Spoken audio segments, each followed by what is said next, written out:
स्वामी देवा, ही जागा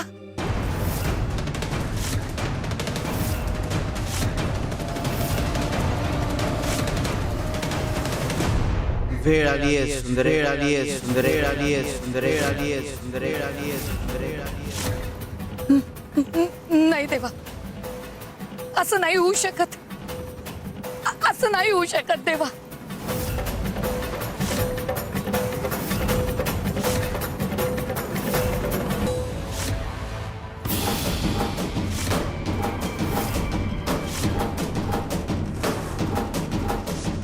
धन लुबाडात, पण त्या दोघांनाही देवाघरी पाठवा। हे कसं शक्य आहे?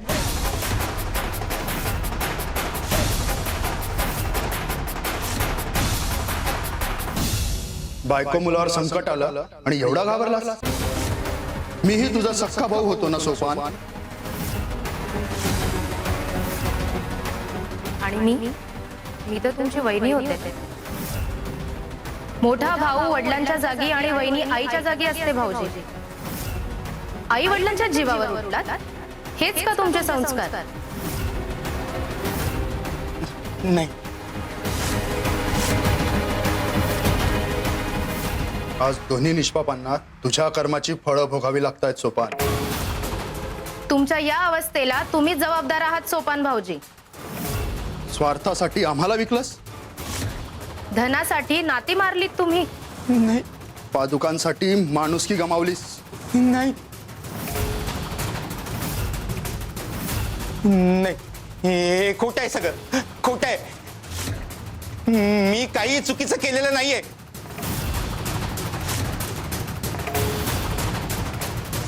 सोपान भाऊ, तुम्ही कोणाशी बोलताय? माझा भाऊ आणि त्याची बायको। कुठे? कोणी नाही इथे? हाऊ, असं कसं? हे का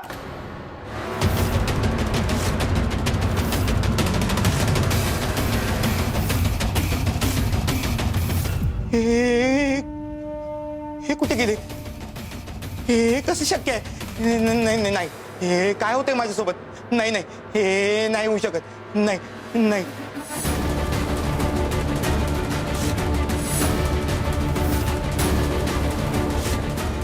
हे कसं शक्य आहे? हे सगळं काय होतंय?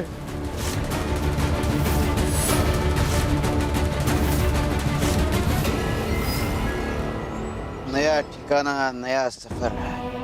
सफर पर निकलने से पहले कुछ जिम्मेदारियां पूरी करनी होगी।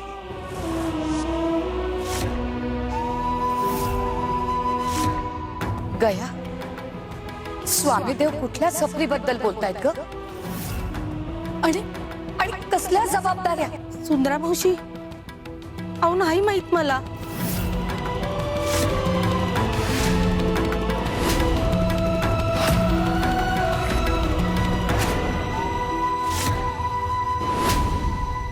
बाबा, बाबा, बाबा, बाबा, मला काय दिसत नाहीये, सगळीकडे अंधारच अंधार आहे। माझी दृष्टी परत आणा। बाळा, शांत हो। वैद्यबू आहेत ना, ते उपचार करतील। वैद्यबू, काहीही करा, पण माझ्या मुलाची दृष्टी परत आणा। अहो, त्याच्या पुढे त्याचं पूर्ण आयुष्य पडले। आमच्या घराण्याचा वारस आहे तो। त्याला बरं करा वैद्यबुवा, बरं करा।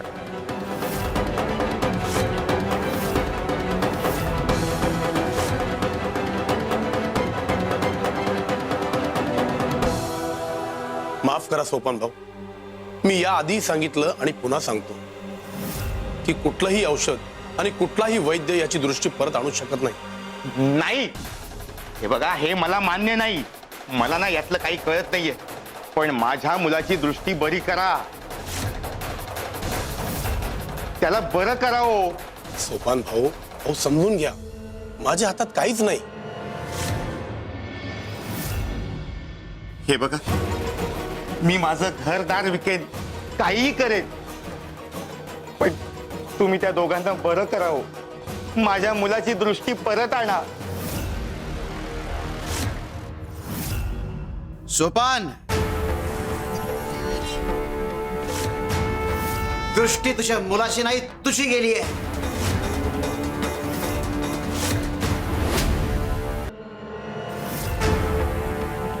स्वामी, स्वार्थापायी आंधळा झालायस.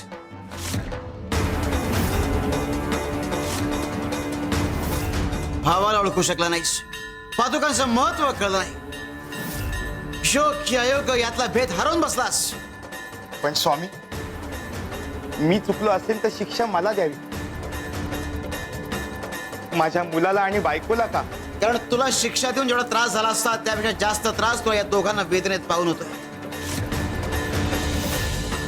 आणि ही वेदना तुझ्या डोळे उघडणार आहे. स्वामी, स्वामी कृपा करा, पण या दोघांना बरं करा स्वामी. मी यांच्याशिवाय नाही जगू शकत. अहो, माझ्या डोळ्यासमोर यांचे हे हाल मी नाही बघू शकत. त्यांना बरं करा स्वामी. त्याआधी तुला बरं व्हावं लागेल. मला मला काय झालं? या दोघांपेक्षाही गंभीर आजार झालाय. हव्यासाचा, स्वार्थाचा. आणि त्या आजारावर तुला आधी उपचार घ्यावे लागतील. चल आमच्या बरोबर.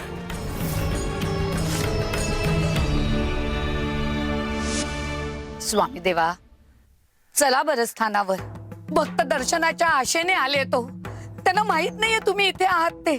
सुंदरे, ज्यांना दर्शन द्यायचे त्यांना आम्ही देऊ. तू चिंता करू नकोस.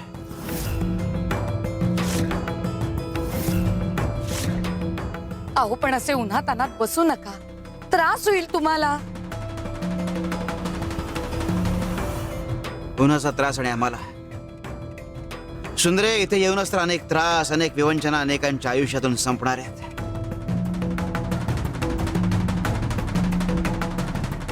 इथे जो ओलावा, जो थंडावा मिळतोय तो इतर कुठे नाही. इथेच खरी शांतता आहे.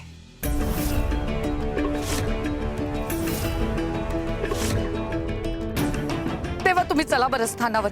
भक्तांसाठी चला. निदान माझ्यासाठी चला.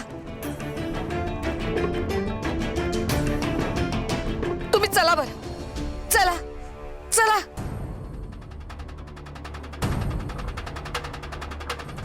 चला स्थानावर. चल ग गया.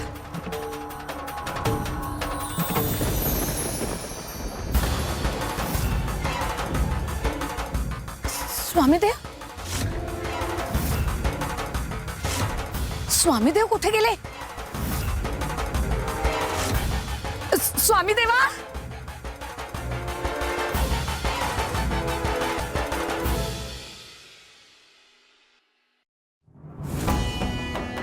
स्वामी, मी चालतोय तुमच्या सोबत, पण माझं मन अजून घराकडेच अडकले. बस आता इथपर्यंतच. पण स्वामी, स्वामी, स्वामी कुठे गेलात तुम्ही? स्वामी, मी इथेच आहे सोपान. तुला जे सांगितलंय ते कर. कणगी शोध. कणगी. स्वामींचा फक्त आवाज येतोय, म्हणजे आता मला एकट्यालाच पुढे चालायचं.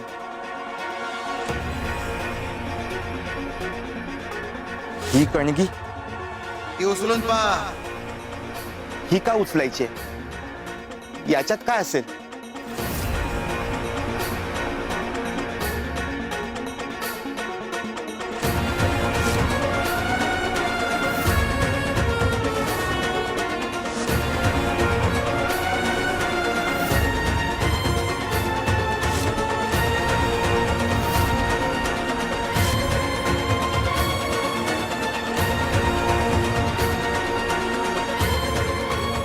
सोन्याची नाणी आणि चांदीची नाणी.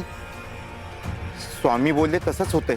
स्वामी म्हणाले होते, सोन्याची नाणी सगळ्यात सुखी माणसाला दे आणि चांदीची नाणी सगळ्यात दुखी माणसाला. तरच माझ्यावरच्या उपचाराची सुरुवात होईल. पण आता सगळ्यात सुखी आणि सगळ्यात दुखी माणूस कुठे शोधू? आणि कसं ओळखू? आणि इकडे सुमित्रा आणि गणू अशा अवस्थेत आहेत. पण नाही, स्वामींची आज्ञा आहे, पाळावीच लागेल, तरच ते दोघे बरे होतील.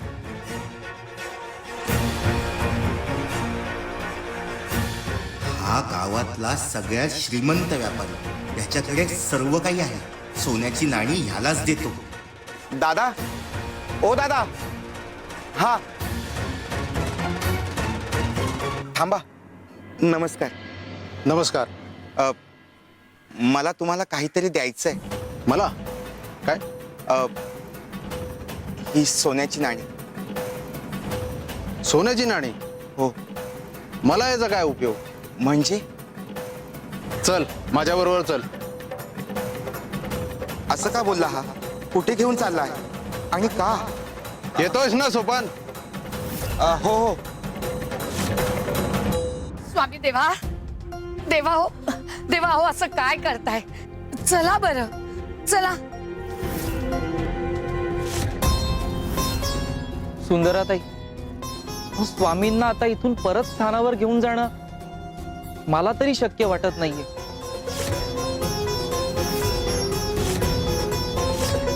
पण मी माझे प्रयत्न थांबवणार नाही. मी स्वामी देवांना इथं एकटं बसू देणार नाही. तेव्हा चला बरं. देवा, तुम्ही येणार आहात ना स्थानावर? देवा, देवा, माझी शपथ आहे हा तुम्हाला. तुम्ही चला. नको सुंदरे, चुकीचा पायंडा पाडू नकोस. आज तू शपथ घालशील, उद्या इतर भक्त शपथ घालतील. आमची अडचण होईल आणि भक्तांची.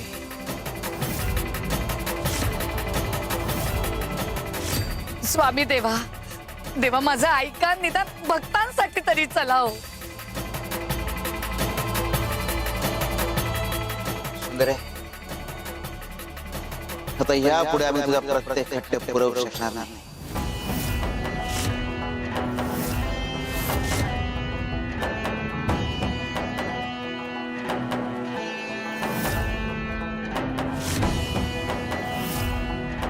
नाही देवा, तुम्हाला ऐकावंच लागलं. मला माहितीये तुम्ही भक्तवत्सला, भक्तच तुमचं सर्वस्व आहे. भक्तांना सोडून तुम्ही कधीही कुठेही जाणार नाही, कुठेही रमणार नाही. आणि मी रमू देणार नाही. माझ्या भक्तीचा कस लागला तरी चालेल.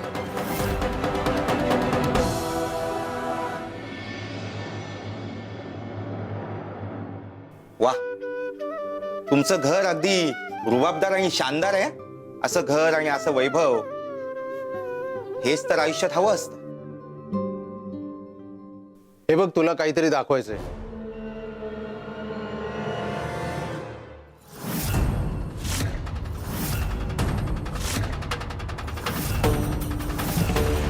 एवढं धन? अहो, तुमची तिजोरी तर खचाखच भरलेली आहे. अरे, धनाची मला कधीच कमतरता नव्हती. आयुष्यामध्ये वाटेल त्या मार्गाने मी धन जोडत गेलो. पाप केली, चुका केल्या, योग्य अयोग्य मार्गाचा अजिबात विचार केला नाही धन कमवताना. अहो, पण हेच तर माणसाला हवं असतं ना आयुष्यात. आता एवढं धन आहे म्हणजे तुम्ही सुखीच असाल. हेच हवं असतं. अरे, पण हेच म्हणजे सुख नसतं. अरे, जसं धन वाढत गेलं ना, तसं माझं सुख नाही वाढत गेलं. उलट चिंतेत भर पडली. चिंता? चिंता कसली? दरोडेखोरांनी माझं धन लुटून नेलं तर?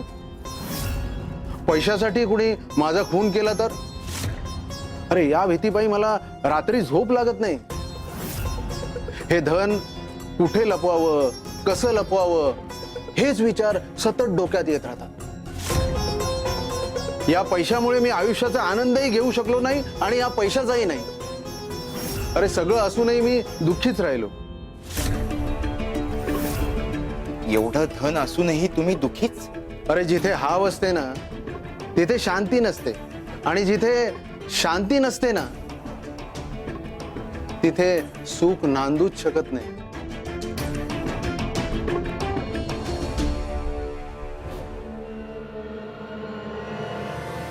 कपिलाताई, अहो, कसला कलह चाललाय तुमच्या दोघांमध्ये? कशाला भांडताय?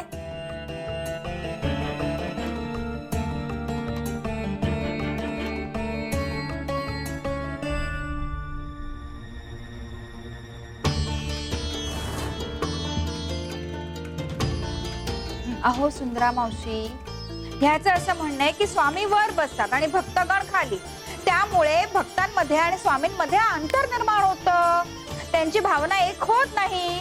पण मी याला सांगितलं की अरे बाबा असं काही नाहीये, पण हा ऐकायलाच तयार नाही. आता सांगा काय करायचं?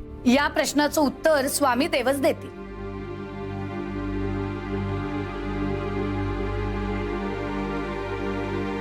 कपिले, जा एक तांब्या भरून पाणी घेऊन ये. हो.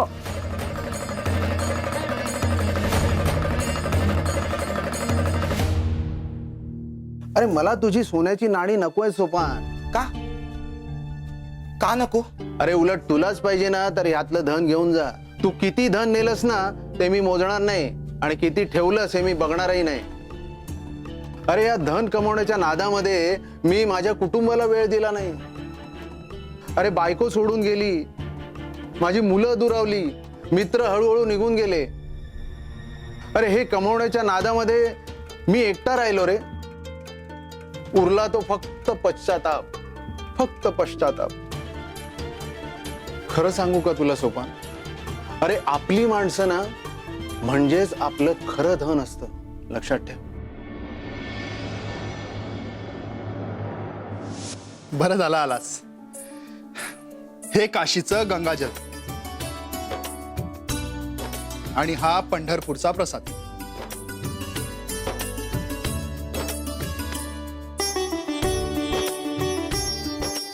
आणि हे गणूसाठी खेळणी, आणि सुमित्रा तुझ्यासाठी खण आणि इत्र.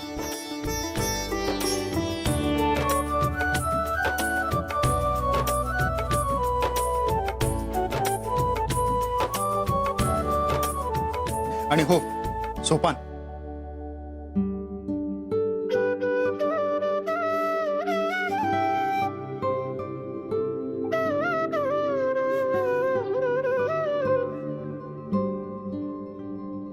ही चैन तुझ्यासाठी. यामध्ये प्रत्येक देवस्थानावरील चिमूटभर भस्म आहे. तुझ्यावर सदैव देवांचा आशीर्वाद असावा आणि तुझं रक्षण व्हावं म्हणून मी हे घेऊन आलो.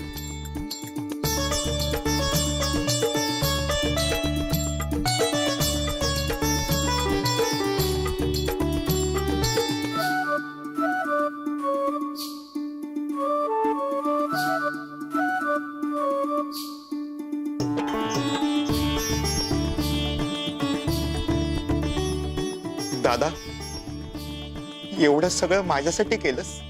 अरे लाडका भाऊ आहेस तू माझा. तुझ्यासाठी नाही करणार तर कुणासाठी करणार?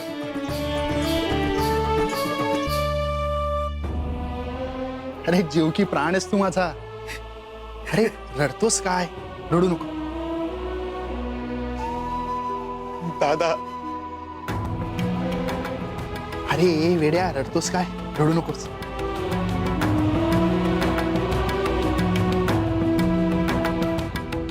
तुझ्यासाठी नाही करणार तर कुणासाठी करणार? अरे जीव की प्राण आहेस तू माझा. स्वामी घ्या. पे पाणी. स्वामी मला तहान लागलेली नाहीये. तुझ्या प्रश्नाचं उत्तर तुला मिळालं. पे पाणी.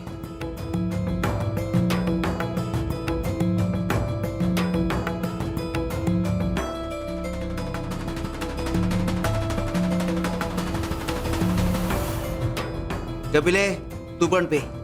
मी हो.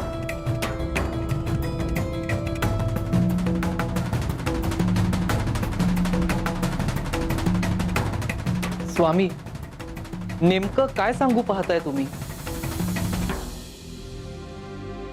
काय चाललंय ते कळत नाहीये, पण स्वामी देव भक्तांमध्ये रमतायत, त्यांना मार्ग दाखवतायत. हेच पे. तहान भागवायची असेल तर पाणी कसं प्यावं लागतं? तोंड खाली आणि तांब्यावर. अगदी असंच आहे ज्ञानाचं आणि कृपेचं. कृपेचा तांब्या म्हणजे गुरु. जर ज्ञान मिळवायचं असेल तर त्याच्या चरणांशी बसूनच ते मिळवावं लागतं. झऱ्याचं उदाहरण घ्या. जर झऱ्याखाली न्हायचं असेल तर झऱ्याखाली उभं राहावं लागतं. लांब उभं राहून असं म्हणून चालत नाही की पाणी अंगावर का पडत नाहीये. जो गुरुचरणी लीन होतो त्याचा उद्धार होतो आणि जो अविश्वास दाखवतो तो शंकांच्या जाळ्यात अडकून राहतो. समजलं स्वामी. मी खूप चुकीचा विचार करत होतो. तुला समजलं रे, तू शहाणा झालास, पण सोपान अजून तो शहाणा झाला नाही.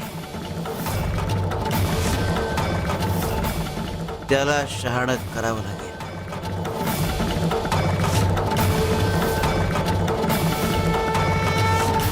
शिवशंकर शंभा.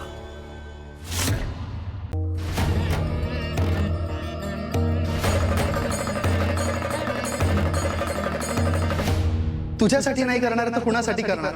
अरे जीव की प्राण आहेस तू माझा. अरे सोपन, कुठच्या विचारात हरवलंयस? काही नाही, फक्त मला एक सांग, ही नाणी तू का वाटतोयस? म्हणजे तुझ्याही बाबतीत तेच झालंय जे माझ्या बाबतीत झालंय?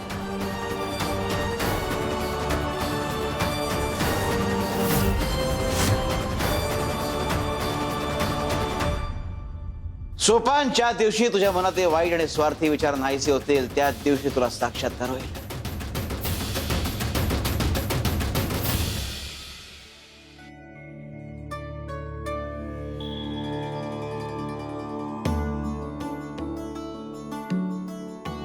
गोपाळ बुवा, स्वामी देव पुन्हा स्थानावर आले हे बघून इतकं बरं वाटतंय ना, अगदी समाधान वाटतंय. आता सगळं पूर्वीसारखं होईल असं वाटतंय. सुंदरा मावशी, एवढं सगळं सहज नाही वाटत आहे. म्हणजे स्वामी थांबतील, ऐकतील हे दिसताना खूप सोपं वाटतं, पण आपल्या मनाची खात्री पटावी, आपलं समाधान व्हावं म्हणून स्वामी शरीराने इथे आहेत असं भासवू शकतात. पण ते मनाने तिथेच असतील तर?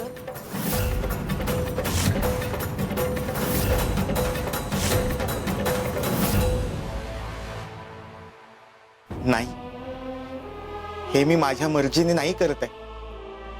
हे मला स्वामींनी सांगितले. स्वामींनी सांगितलंय म्हटल्यावर हे काम करावंच लागेल. पण सगळ्यात दुःखी माणूस मी कुठे शोधू? इथे तर सगळेजण आपापलं दुःख लपून जगतायत. खरं दुःख मी शोधू कुठे?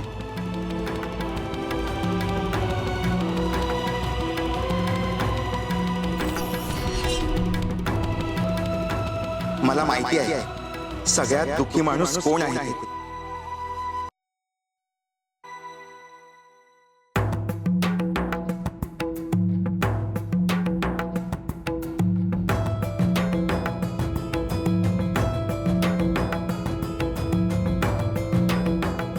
स्वामी देवा, ही फुलं? हाय सोपान,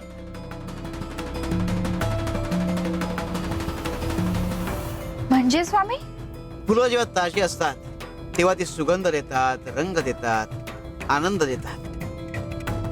पण तीच फुलं जर बराच काळ पानात घट्ट बांधून ठेवली, हवा नाही, पाणी नाही, सूर्यकिरणांचा प्रकाश नाही, तर काय होतं? ती फुलं कोमेजतात. असंच माणसाचंही असतं. तो जर बराच काळ स्वार्थाच्या आवरणात राहिला तर तो स्वतःचं खरं रूप विसरतो. आतापर्यंत स्वार्थ हे सोपानचं विश्व होता. मी, माझं, माझ्यासाठी यातच तो रमला होता. या पलीकडे त्याला काही दिसत नव्हतं. सोपान, तुझ्या भोवतीचं स्वार्थाचं आवरण मी काढतोय. जरा दुखेल, त्रास होईल, पण त्या वेदनेशिवाय तुला वस्तुस्थितीचं दर्शन होणार नाही. खरंय स्वामी देवा, स्वार्थ म्हणजे आयुष्य नाही आणि धनसंपत्ती म्हणजे विश्व नाही. एकदा कोमेजलेली फुलं पुन्हा ताजी होऊ शकत नाही, पण माणसाने ठरवलं तर तो नक्की सुधरू शकतो. शिवशंकर शंभा. एवढंच धान्य उरलं, अजून 2-3 दिवस तरी काढू शकेल. श्रीपाद भाऊ. स्वपन भाऊ, तुम्ही या गरीबाच्या झोपडीमध्ये हो, एक काम होतं म्हणूनच आलो. का? अहो, रस्त्यावर जाताना तुम्हाला इतके आवाज दिले तर कधी साधं तुम्ही डोंकूनही पाहिलं नाही, आणि आज थेट माझ्या झोपडीत. हे बघ, काळ बदलतो तशी माणसंही बदलतात. हे बघ, हे धन घे, ह्याने तुझी गरिबी दूर होईल. तुला कष्ट करायची गरजच पडणार नाही. हे घे.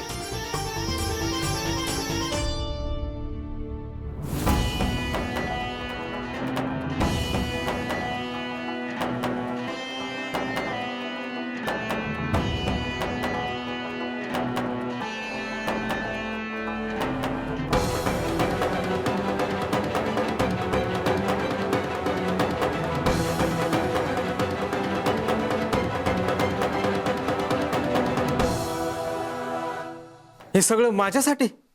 पण एवढी कृपा का माझ्यावर? तुझी गरिबी मला बघवली नाही म्हणून हे धन घेऊन आलोय तुझ्यासाठी. आता तुझं आयुष्य बदलेल. पण आजच्या काळात कोणी कुणावर एवढे उपकार करत नाही. स्वतःचं धन कोणी इतकं सहज देत नाही. मग तुम्ही का देताय? हे बघ, मी मदत म्हणून करतोयस हे सगळं. ते धन ठेव तुझ्या जवळच. हे धन चोरीचं तर नाही ना? लुबाडलेलं तर नाही ना? या धनाला शाप तर नाही लागलेला ना? नाही नाही नाही, असं काही नाही. हे बघा, हे धन नकोय मला. हे बघ, असं का करतोयस तू? का नको? आयतं धन घेणं चांगलं नसतं. अहो, ते टिकत नाही. अहो, आयतं धन घेतलं की मोह वाढतो, स्वार्थ वाढतो आणि व्यसन चिटकतात. या आयत्या मिळालेल्या धनाने मला पाहिजे तेवढा आनंद झाला नाही.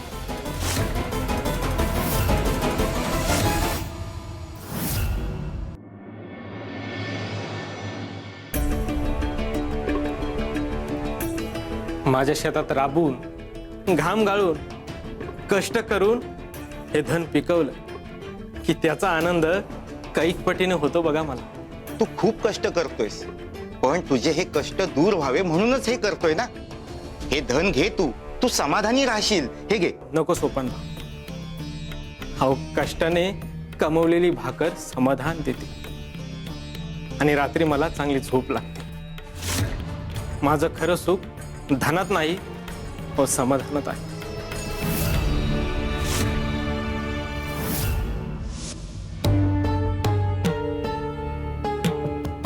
अरे, मला तुझी सोन्याची नाणी नकोय सोपान. का? का नको? अरे, उलट तुलाच पाहिजे ना, तर यातलं धन घेऊन जा. आयतं धन घेणं चांगलं नसतं. अहो, ते टिकत नाही. हे कसं शक्य आहे? एवढं धन समोर असूनही तो गावकरी हे धन कसं नाकारू शकतो? माझंच काहीतरी चुकतंय. माझ्या विचारांमध्येच काहीतरी चुकतंय. स्वामी, स्वामी, बरं झालं तुम्ही आलात. ह्या थैल्या ठाऊक आहे आम्हाला सगळं, काही सांगायची गरज नाहीये. स्वामी, पण एक गोष्ट मला कळत नाही. व्यापाराकडे एवढं धन असूनही तो सुखी नाही, आणि गावकरी एवढा गरीब असूनही दुःखी नाही. हे कसं शक्य आहे? शिवशंकर शंभा.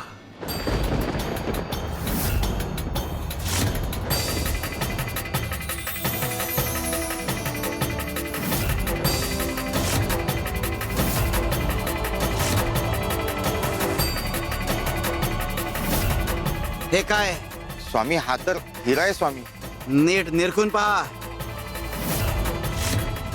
स्वामी, हिराच आहे तो. हे घे, ठेव ना तर.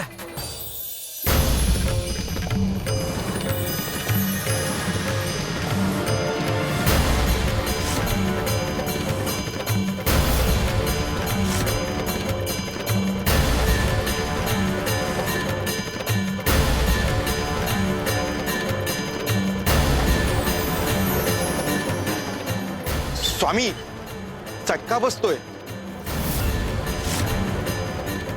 शिवशंकर शंभा.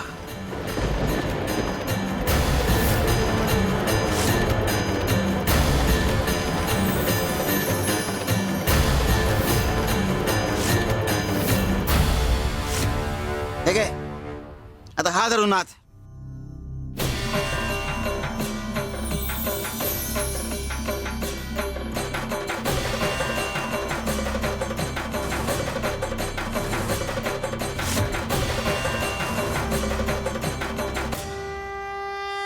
स्वामी, ह्याने चटका नाही लागत, पण हे सगळं दाखवून तुम्हाला काय सांगायचंय?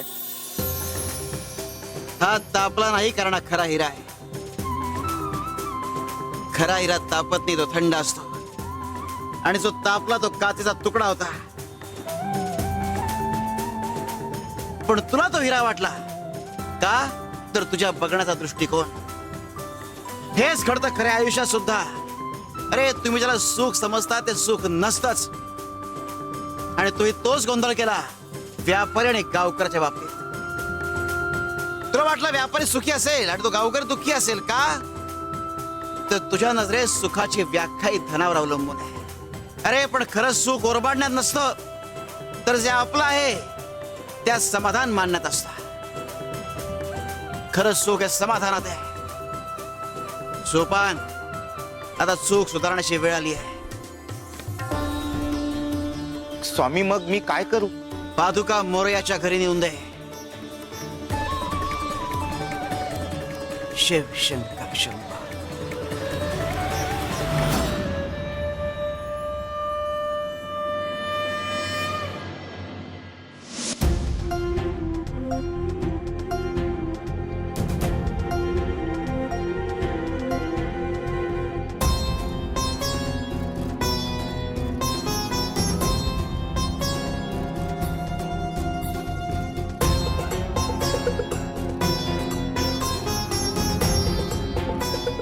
बुवाला आम्ही स्वतःच्या हाताने दूध देतो, म्हणजे बुवा आमच्यावर खुश होईल आणि मग म्हणेल, कशी ग आमची कपिला. कपिलाताई, द्या इकडे, मी देते स्वामी देवांना. अहो, मी आल्यापासून माझ्याशिवाय दुसऱ्या कुणाकडून ते काही घेत नाहीये. का सुंदरा मावशी? स्वामींची सेवा फक्त तुम्हीच करायची का? आम्हालाही सेवा करायची आहे स्वामींची. मीच देणार, समजलं? स्वामी घ्या. अहो, गरम आहे दूध, पिऊन घ्या. सुंदरे, पेला घे. स्वामी, अहो मी देते ना, माझ्या हातून घ्या दुधाचा पेला. हा,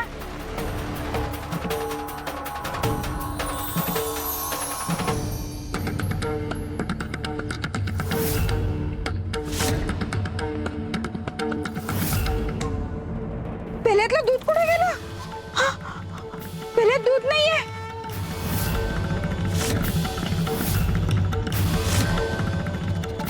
आहे आहे, घ्या स्वामी घ्या.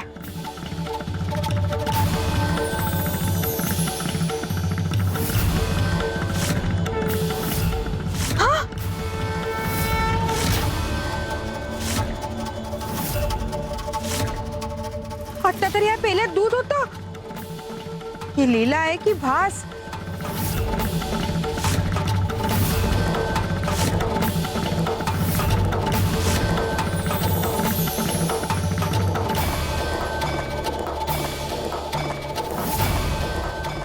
काय चाललंय?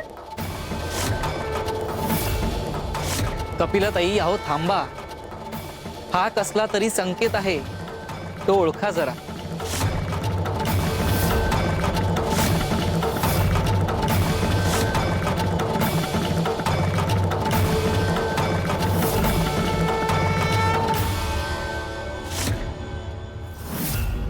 स्वामी देवा, गोविंद भाऊंनी एक गाय दान म्हणून दिली आहे स्थानावर. तिचं दूध आहे हे, घ्या. अरे वा, चांगलं घे. आता रोज दूध प्यायला मिळेल. हो, पण स्वामी, गोविंद भाऊ ही गाय आजच परत घेऊन जाणार आहेत. का असं अचानक? अहो, स्थानावरती गाय दान म्हणून दिली म्हणून त्यांच्या बायकोनी त्यांच्याशी भांडण काढलं. आता तिच्या पुढे मात्र यांचं काहीच चालत नाही. म्हणून ती वेडी आहे का? एकदा दान दिलेली गोष्ट परत मागत नाहीत, एवढी साधी गोष्ट आहे, तिला कळत नाहीये का? कपिलाताई, अहो शांत राहा जरा. कपिले, घेऊन जाऊ दे. अगं चांगलंच आहे की. नाहीतर काय रोज शेण काढा, चारा खाऊ घाला, दूध काढा, लक्ष द्या, त्रास वाचला.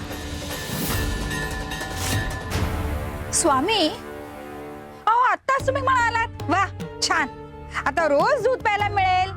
आणि आता म्हणताय ते शेण कोणी काढायचं, गाईची सेवा कोणी करायची, काय त्रास. नक्की काय सांगायचंय तुम्हाला? श्री स्वामी समर्थ. कपिलाताई, स्वामीदेव काय सांगतायत येते का लक्षात? नाही. अहो स्वामीदेव सांगतायत परिस्थिती बदलली म्हणून मनस्थिती बदलणं म्हणजे आपणच आपल्या आयुष्याच्या आनंदाची किल्ली परिस्थितीच्या हातात देण्यासारखं आहे. सुखात माजलो तर दुःखात कोसळून जाणं ठरलेलंच आहे. आणि दुःखात खचलो तर आयुष्य आपल्याला जो धडा शिकवू पाहतोय तो नाकारण्यासारखं आहे. म्हणून सुखात नम्र राहणं आणि दुःखात स्थिर राहणं ही शहाणपणाची खूण आहे. परिस्थिती असते ती बदलण्यासाठी आणि मनस्थिती असते ती टिकून राहण्यासाठी. सुखात माजणं म्हणजे अज्ञान आणि दुःखात खचणं म्हणजे अविश्वास. पण या दोन्ही अवस्थांमध्ये जो स्वतःला सांभाळतो, स्थिर राहतो, तोच खरा मुक्त माणूस. अगं दूध मिळालं तरी ठीक आणि नाही मिळालं तरी ठीक. जो दोन्ही अवस्थेत शांत राहतो तो खरा श्रीमंत.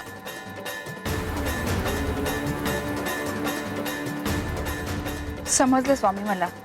हीच गोष्ट आता सोपानला समजवायची.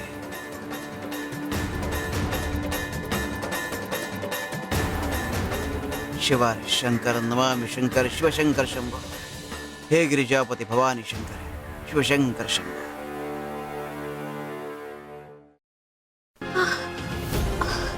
आई, मला अजूनही काय दिसत नाहीये. सगळीकडे अंधारच आहे. मी बरं होईल ना? तू लवकरच बरा होशील बाळा, तुला काहीच होणार नाही.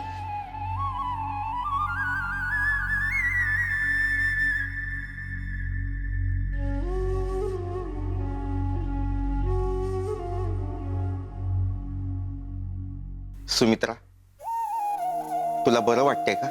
मी ठीक आहे, पण आपला गणू काय झालं हे? अहो ऐका ना, मला काहीही झालं तरी चालेल, पण आपल्या गणूचं आयुष्य असं अंधारात राहायला नको. तुम्ही काहीही करा, हवं तर स्वामींना साकडं घाला, पण माझ्या मुलाला वाचवाव. सुमित्रा, हे बघ, काळजी करू नकोस, सगळं ठीक होईल. अगं काहीतरी मार्ग नक्की सापडेल. स्वामींवर विश्वास ठेव.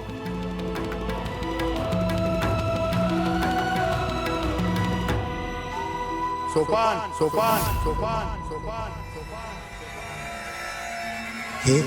हे आवाज. सोपान सोपान सोपान सोपान सोपान.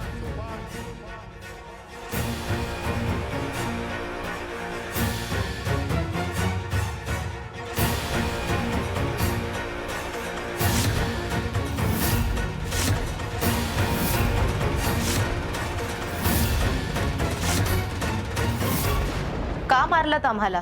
कशासाठी मारलंस? संपत्तीसाठी, पादुकांसाठी की पादुकांच्या नावावर कमाई करण्यासाठी? सोपान, एकदा बोलला असतास तर माझी सगळी संपत्ती तुला दिली असती. तुझ्यासाठी दिवस रात्र काबाड कष्ट करून तुला हवं तेवढं धन कमावून दिलं असतं. असो, आमच्या मायेपेक्षा तुमचा स्वार्थ मोठा ठरला. आता गोपाळ बुवा येतील, ते तुला काहीतरी देतील, ते घे आणि निदान आता तरी यापुढे पादुकांची निस्वार्थ सेवा कर. नाही नाही, हे सगळं खोटं आहे, खोटं आहे सगळं. मी काही केलेलं नाहीये. खोटं आहे सगळं. मी काहीच नाही केलंय. खोटं आहे सगळं. मी काही केलेलं नाहीये. मी काही केलेलं नाहीये. खोटं आहे. अहो खोटं आहे सगळं. खोटं आहे सगळं. काय झालं? असं एकटक कोणाशी बोलताय?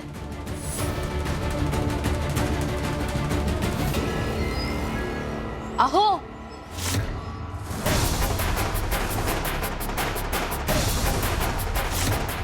अहो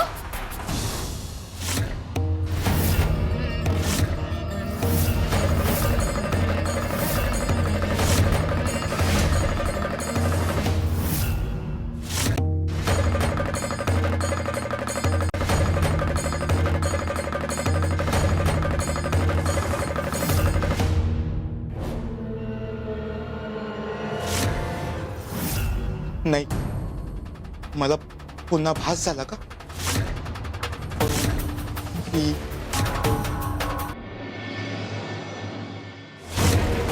नमस्कार.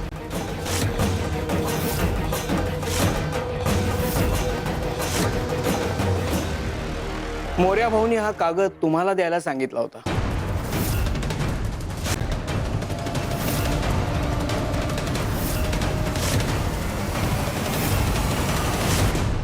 काय झालं?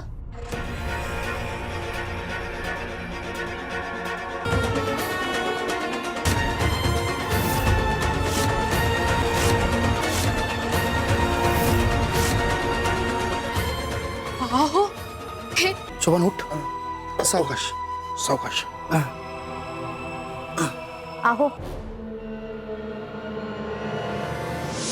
वहिनी, एवढा त्रास माझ्यासाठी? मला कसला त्रास झालाय भाऊजी?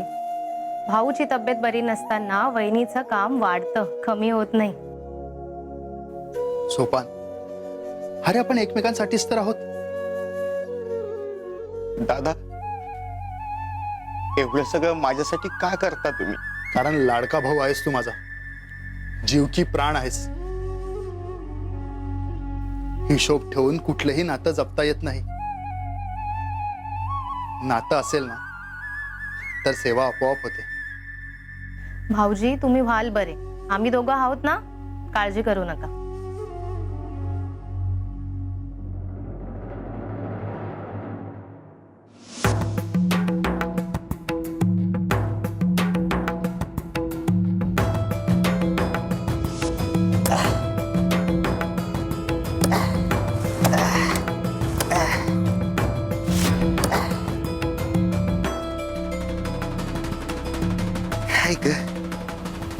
दमलो.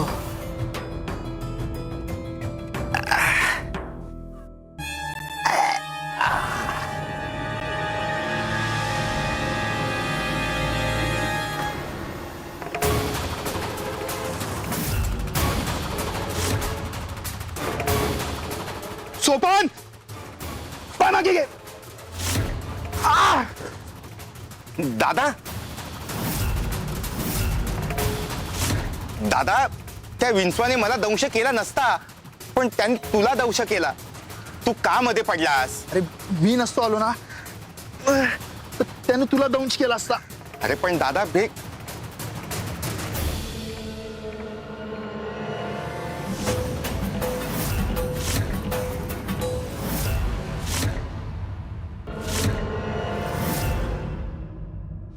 सोपान,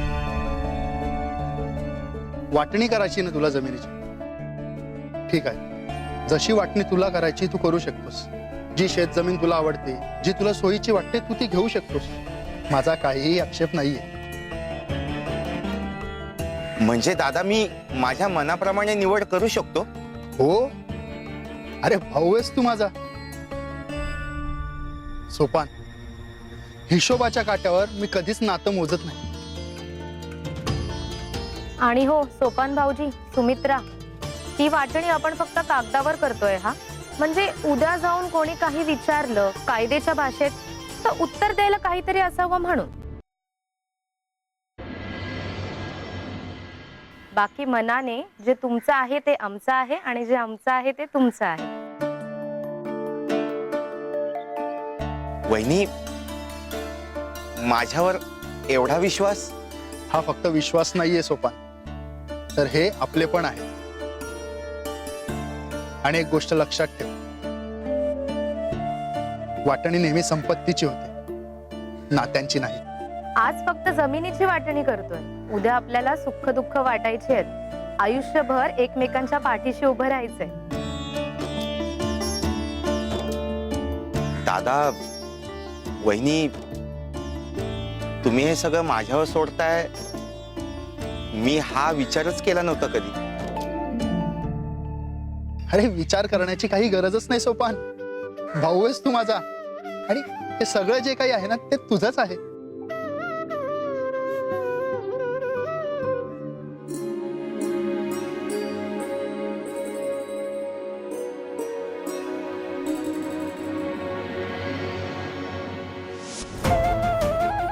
आज मला कळलं ग. मी सुपीक आणि पाण्याजवळच्या जमिनी घेतल्या आणि दादाला पडी आणि रखरखीत जमिनी दिल्या. अगं पण एका शब्दानेही तो कधी बोलला नाही ग. मी किती स्वार्थी आहे ना. लाज वाटते मला माझीच. आज मला कळतंय, त्यांनी कोणताही हव्यास केला नाही, म्हणूनच तो आनंदी होता. पण माझा हव्यास संपतच नव्हता. एवढं सगळं असून कायम दुःखीच होतो मी.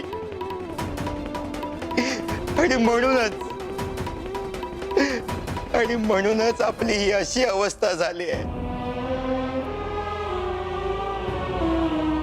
तुमच्या तोंडून हे शब्द ऐकून किती बरं वाटतंय म्हणून सांगू. खरंच अगं, ज्या दादाने माझ्यासाठी एवढं सगळं केलं, मी काय केलं? त्या दोघांचा खून करायला सांगितलं मी.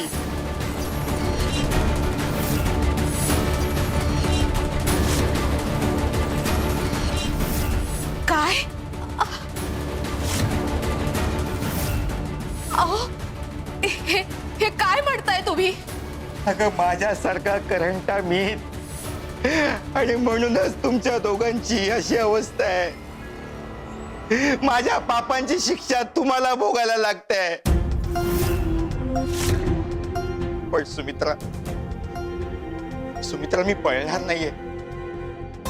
मी माझ्या चुका सुधारेन, आणि जे चुकले त्याची किंमत मी फेडेन.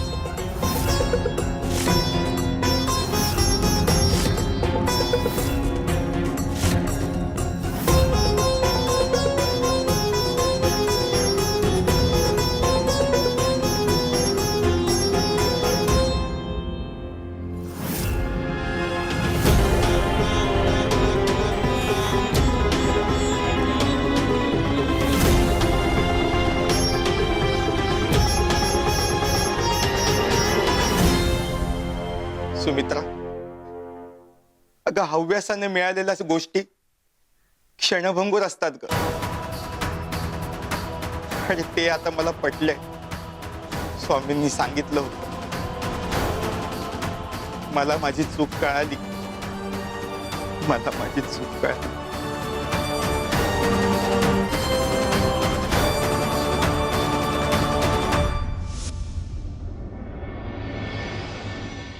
स्वामी देवा,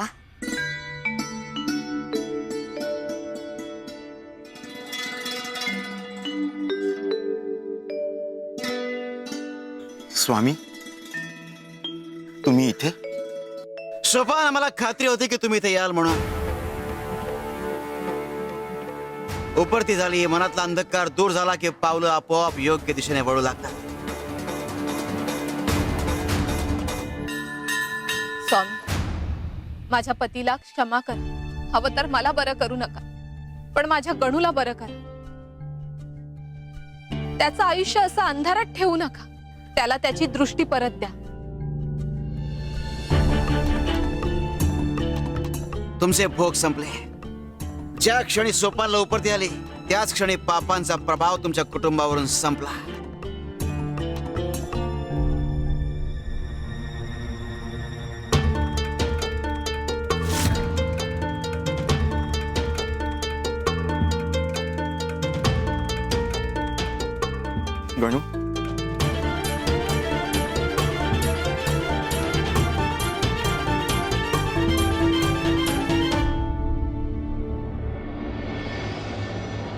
शिव शंकर शंभू.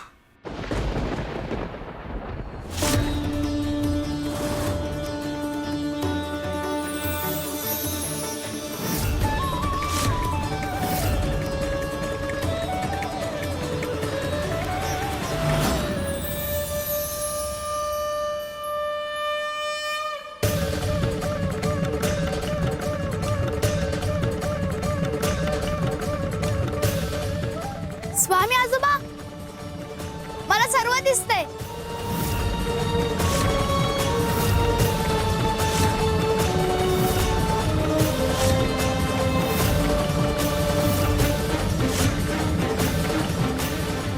बाबा, मला सर्व दिसतंय. आई, मला सर्व दिसतंय.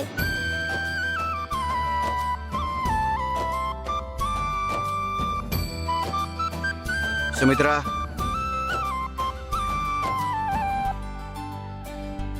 हे घे. या पादुकांवरचा चंदन जिभेवर ठेव.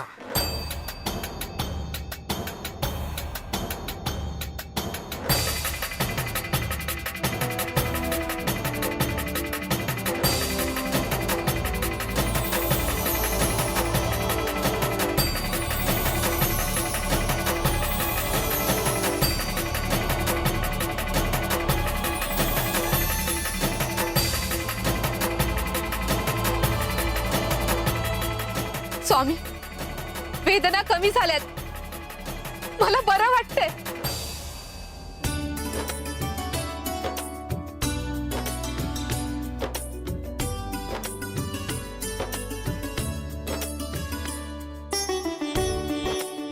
गणू, गणू, मला बरं वाटतंय. स्वामी, मी एवढा वाईट वागूनही तुम्ही आमच्यावर कृपा केलीत.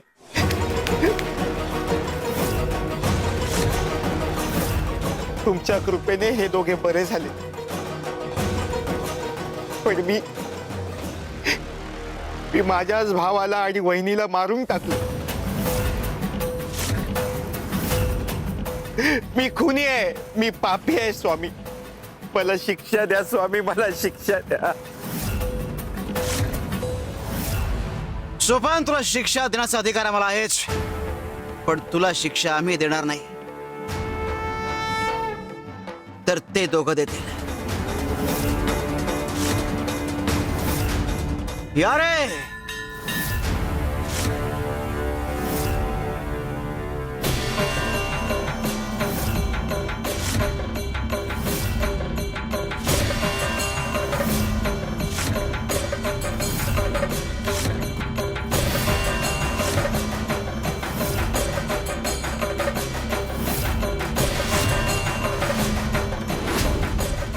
दादा, वहिनी, स्वामी, हे खरं आहे का की मला पुन्हा भास होतोय?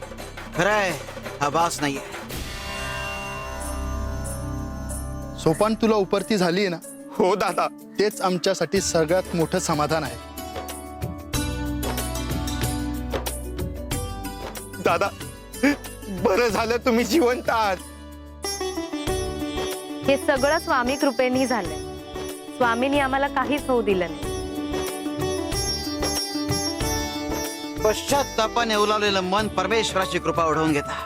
उपरती हीच खरी शिक्षा आणि हीच खरी मुक्ती.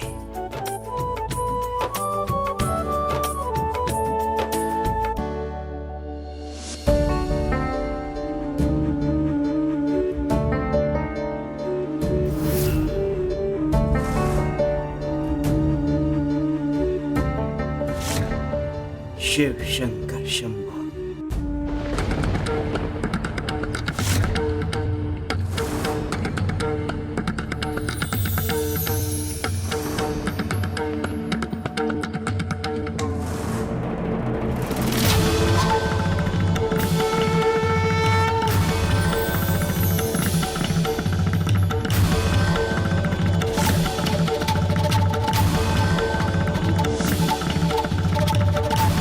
स्वामी, स्वामी, स्वामी, आपण इथे? आम्ही आमच्या खऱ्या भक्तांवर कधीच कुठला अनिष्ट ओढवू देत नाही. तुमच्यावर देखील हल्ला होऊ दिला नसता. पण याच हल्ल्याचा पुढे जाऊन सोपानला पश्चाताप होणार आहे आणि त्यातून तो सुधारणार आहे, म्हणून आम्ही हे घडू दिला. स्वामी, तुमची कृपा आमच्यावर आहे, हेच आमचं सर्वस्व आहे. स्वामी, आमचा श्वास, आमचं आयुष्य आपल्या चरणी. सद्गुरु श्री स्वामी समर्थ महाराज की जय. शिव शंकर शंभो. स्वामी, आज तुम्ही फक्त मला वाचवलं नाही, तर मला माझ्याच पापांच्या नरकातून बाहेर काढले. नाहीतर मी आयुष्यभर स्वतःला कधीच माफ करू शकलो नसतो. श्वास चालू राहिला असता, पण जगणं संपलं असतं. स्वामी, स्वामी, मी माझ्या हव्यासाने, माझ्या स्वार्थाने तुमच्या प्रेमाला अपराधी ठरवलं. स्वामी, भाऊ होतो तुमचा, पण आता माणूस म्हणूनही राहिलो नाही. मला माफ करा आणि मला शिक्षा द्या स्वामी, म्हणजे मला आयुष्यभर आठवण राहील की मी कोण होतो आणि मला काय व्हायला हवं होतं. स्वामी,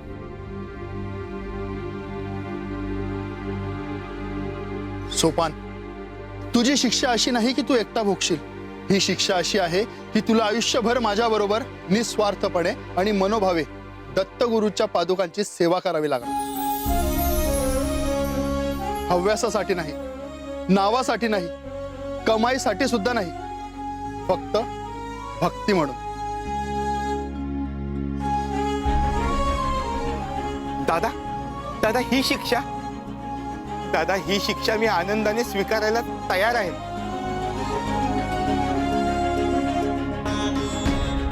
सेवा हीच सर्वात कठोर आणि पवित्र शिक्षा आहे. पण दादा, आज मी या तुला पादुका परत देत नाही. आज मी स्वतःला परत देतो. या पादुका तुझ्याचकडे राहू दे, तुझ्याच घरात. मी निस्वार्थपणे सेवा करेन.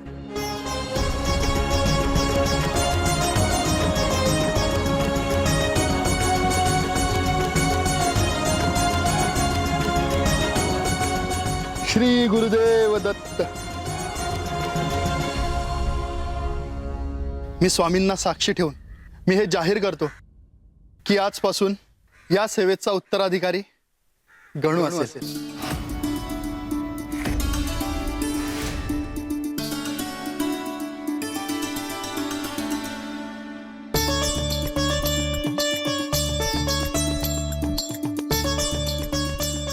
गणू,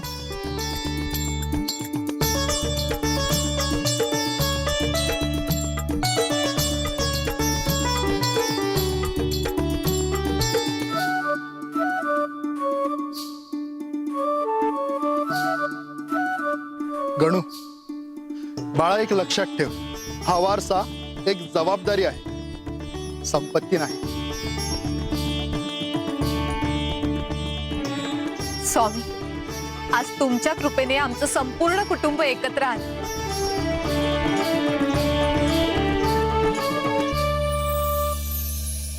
सद्गुरु श्री स्वामी समर्थ महाराज की जय.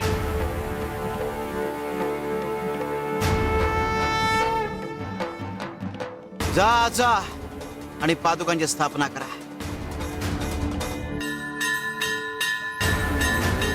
आज सेवा सुरू होती आणि हव्यास संपतोय. शिव शंकर शंभो.